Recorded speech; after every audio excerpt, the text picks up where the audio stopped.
Welcome to this explainer. Look, if you're a C-suite executive or an IT director who is currently navigating a massive infrastructure transformation away from VMware Cloud Foundation, you are in exactly the right place today.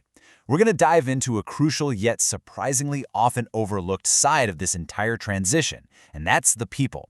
We spend so much time obsessing over hardware specs and licensing costs that we completely forget our engineering teams are about to undergo a fundamental shift in how they actually do their jobs.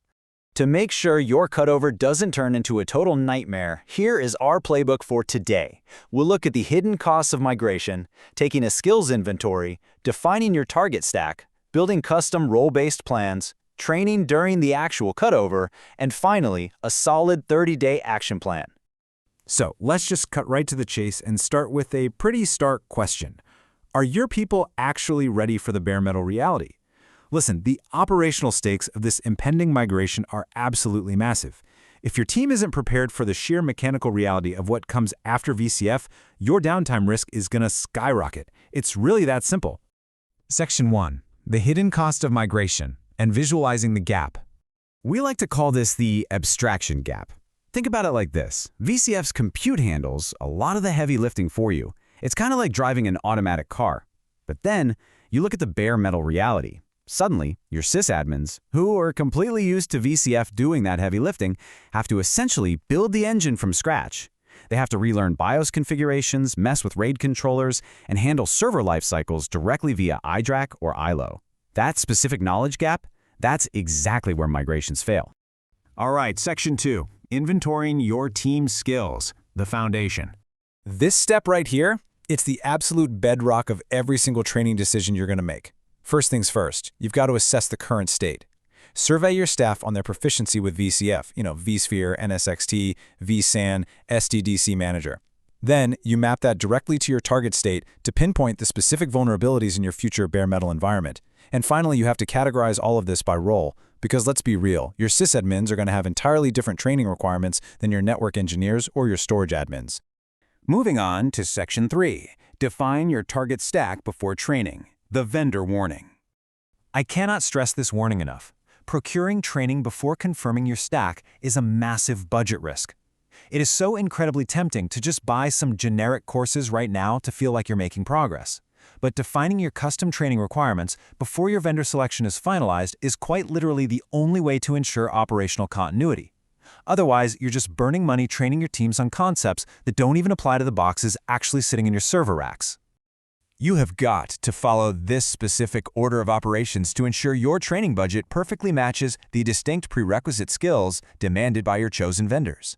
Step 1. Confirm your hypervisor and hardware. Proxmox demands a totally different training path than Microsoft Hyper-V or Nutanix. Step 2. Identify your platform nuances. Cisco networking behaves differently than Aruba. NetApp storage protocols are different from Pure Storage. Once all of that is completely locked in, then and only then, Step 3, you procure your custom training credits. Oh, and a quick pro tip from the research, negotiate those training credits as part of your hardware procurement contracts so you don't end up paying retail. Section 4. Building custom role-based plans, mapping the strategy.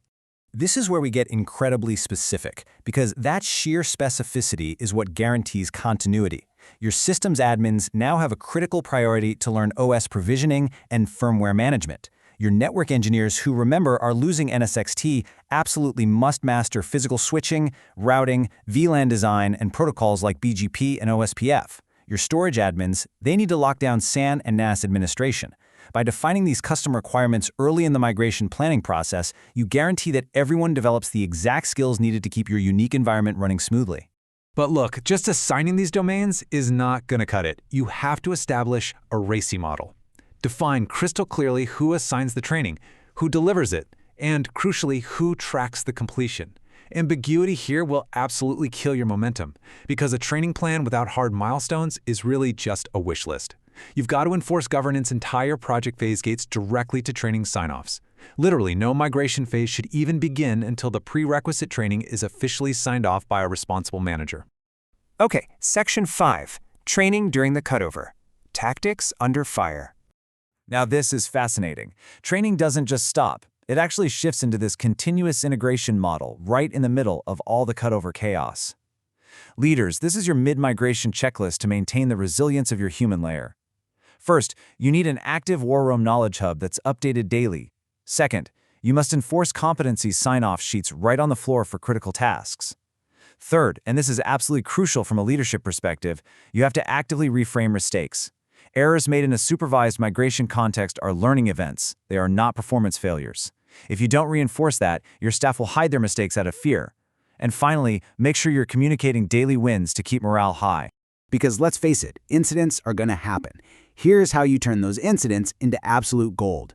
This precise 15-minute debrief protocol actually proves that post-incident reviews are the most effective training events of your entire project. When a P1 or P2 incident occurs, the team resolves it using the existing runbooks. But then comes the magic, a mandatory 15-minute debrief focusing purely on root cause, the resolution path, and prevention. You then feed those lessons immediately back into a living runbook. Boom! You've just transformed a crisis into live institutional documentation. Finally, Section 6. The 30-day action plan. Your next steps. We're talking a strict 4-week timeline to get this preemptive strike started. Week 1, you launch that skills inventory survey across all IT roles to capture current proficiency. Week 2, you confirm your target infrastructure stack and shortlist your training vendors so your budget actually aligns with your hardware. Week 3, you build that role-based matrix we just discussed and submit a formal budget request. And Week 4, you identify your migration champions and enroll them in the first cohort to prove the model. C-suite, pay close attention here. Your executive sponsorship of these training budgets signals serious organizational commitment, and it instantly builds team buy-in. At the end of the day, training readiness literally is migration readiness. Every single week you delay compresses your training runway and exponentially increases your cutover risk.